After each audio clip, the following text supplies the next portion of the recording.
CM BRS అధినేతగానే కేసీఆర్తో సమస్య. ఏది ముఖ్యమంత్రిగా ఒక పార్టీ అధినేతగా కేసీఆర్తో సమస్య, ఉద్యమ నేతగా ఆయనతో ఎలాంటి సమస్య లేదు. మద్యం స్కామ్ కేసు టైంలో తల్లిగారి ఇంటి నుంచి మద్దతు లభించలేదు. అత్తగారి కుటుంబమే అండగా నిలిచింది. తమిళనాడులో టీవీకే గెలిచినట్టుగానే రాష్ట్రంలో మా పార్టీ గెలుస్తుంది. వ్యూహాలు కేసీఆర్ వద్ద నేర్చుకున్నాను. బండి భగీరథ్ కేసులో సీఎం తీరును మహిళలు గమనిస్తున్నారు. కేబినెట్ నుంచి బండిని తప్పించాలి. దీనిపై ప్రధాని మోదీకి లేఖ రాస్తా.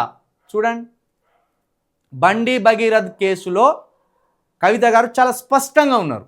మొన్న మదర్ టచ్ రాజకీయాలు అనే కోణంలో అమ్మాయి జీవితాన్ని దృష్టిలో పెట్టుకొని ఒక మాట మాట్లాడిండ్రు. లుకౌట్ నోటీసులు జారీ చేయండి, గా పిల్లగాని విషయాన్ని గింత పెద్ద రాద్ధాంతం ఎందుకు చేస్తున్నారు అని తల్లి కోణంలో ఒక మాట మాట్లాడిండు. అంతే తప్పించి బండి భగీరథ్ని అరెస్ట్ చేయొద్దని కానీ, బండి భగీరథ్ని జైలుకు పంపొద్దని కానీ ఆ మాటల ఇంటెన్షన్ కాదు. కవిత గారి మాటల ఇంటెన్షన్ అది కాదు.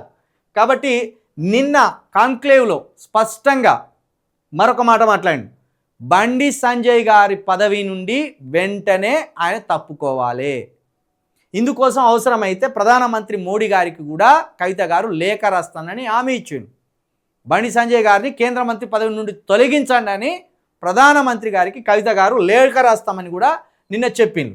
ఇక అదేవిధంగా నిజంగా చాలామందికి కేసీఆర్ గారికి ఆయన ముఖ్యమంత్రిగా తీసుకున్న నిర్ణయాలతోటి డిఫర్ అవుతాం మనం అందరం కూడా.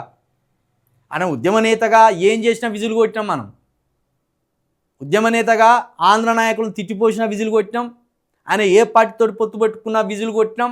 ఉద్యమ నేతగా రాష్ట్ర సమస్యల మీద ఏది మాట్లాడినా కూడా కేసీఆర్ గారికి జగ్గొట్టినాం. కానీ ముఖ్యమంత్రిగా ఆయన 3 ఎకరాల భూమి దళితులకు ఇస్తానని ఇవ్వలేదు, దాన్ని విమర్శిస్తాం. ముఖ్యమంత్రిగా టీఆర్ఎస్ అధినేతగా దళితుడే ఈ రాష్ట్రానికి తొలి ముఖ్యమంత్రి అని చెప్పి మాట తప్పినందుకు ఆయన విమర్శిస్తాం.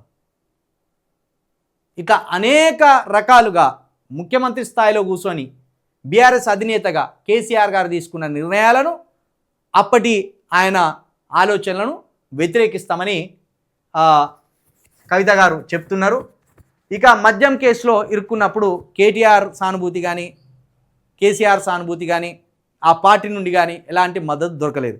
కానీ కవిత గారికి ఏదో సాయం చేసినట్టు కవిత గారి చేయి ఇట్లా పట్టుకొని నడిచి ఫోజ్ ఇచ్చి కేటీఆర్ గారు క్రెడిట్ కొట్టేసింది. కవిత గారిని ఏదో సేవ్ చేసినట్టు కవిత గారు చేయి పట్టుకొని ఆ ఇంట్లోకి వెళ్ళి వచ్చేటప్పుడు ఈ ఉన్నది కదా ఈ లంగా పేపర్లో ఒక వార్త వేయించి చెల్లెకు అండగా ఇచ్చిన అన్న అని ఓ హెడ్లైన్ పెట్టి రాసి పడేసింది.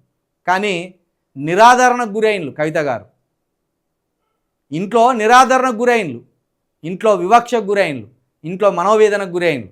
అటు కేసీఆర్ గారి దగ్గర నుండి ఇటు కేటీఆర్ గారి దగ్గర నుండి దొరకవలసినంత మద్దతు దొరకక బాధకు గురైంది. ఒక సెల్ఫ్ రెస్పెక్ట్ నుండే ఆలోచన పుట్టింది కవిత గారికి. ఆత్మాభిమానాన్ని, ఆత్మగౌరవాన్ని మించిన ఏదీ లేదని బయటకు వచ్చింది. అవస్థలు పడుతూ, వివక్షకు గురైతూ, అవమానాలకు గురైతూ, మా డాడీ గొప్పోడు, మా అన్న గొప్పోడు, మా పార్టీ గొప్పదనే అబద్ధాలకు పోలేదు కవిత గారు.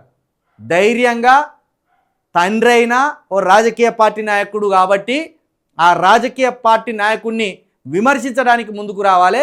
ఆ రాజకీయ పార్టీ ఈ తెలంగాణ రాష్ట్రానికి అన్యాయం చేస్తుందనే ఓ లక్ష్యంతో పార్టీ పెట్టాలనే ఒక ఆలోచనతో బయటకు వచ్చి పార్టీ పెట్టిండ్రు. ఇక అత్తగారి కుటుంబమే అండగా ఉన్నదని ఒక మంచి మాట మాట్లాడింది. మామూలుగా అత్తగారు అంత్య ఒంటికాల మీద ఎత్తకూడదు, కానీ ఈరోజు కవిత గారికి అత్తగారి కుటుంబమే అండగా నిలిచిందని చెప్పడం చాలామంది కూడన్లకు ఇది ఒక మంచి ఆలోచనను కలిగించడం. అదేవిధంగా తమిళనాడులో టీవీకే గెలిచినట్టుగానే రాష్ట్రంలో టీఆర్ఎస్ పార్టీ తెలంగాణ రక్షణ సేన గెలుస్తుందనేది కూడా ధీమాను కవిత గారు వ్యక్తం చేసిండ్రు. 100% టీఆర్ఎస్ పార్టీ అధికారంలోకి వచ్చి రావడానికి కావలసిన అవకాశాలు పుష్కలంగా ఉన్నాయి. దాన్ని వాడుకోవడమే ఆలస్యం.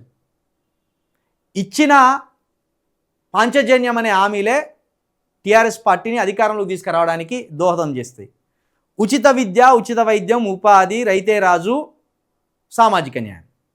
ఈ సామాజిక న్యాయం అనే అంశాన్ని ఫ్రంట్ లైన్లో పెట్టి కనుక టీఆర్ఎస్ పార్టీ అంటే మా పార్టీ ఫైట్ చేస్తే గనక ఖచ్చితంగా అధికారం చేతిలోకి వస్తుంది. 2027 ఉంది, 2028 ఉన్నది, ఈ 7 నెలలు ఉన్నాయి. అవి 24 నెలలు, ఇవి 7 నెలలు, 31 నెలల ఆ సమయం ఉన్నది. ఈ 31 నెలల్లో ఈ పాంచజన్యాన్ని గనక ప్రజల మధ్యలోకి పార్టీ అద్భుతంగా తీసుకపోతే గనక ఖచ్చితంగా కాంగ్రెస్ను బొందబెట్టచ్చు, బీఆర్ఎస్ను నిలువరించవచ్చు, టీఆర్ఎస్ అధికారంలోకి రావచ్చు. ఇది నేను స్పష్టంగా చెప్పదలుచుకున్నా.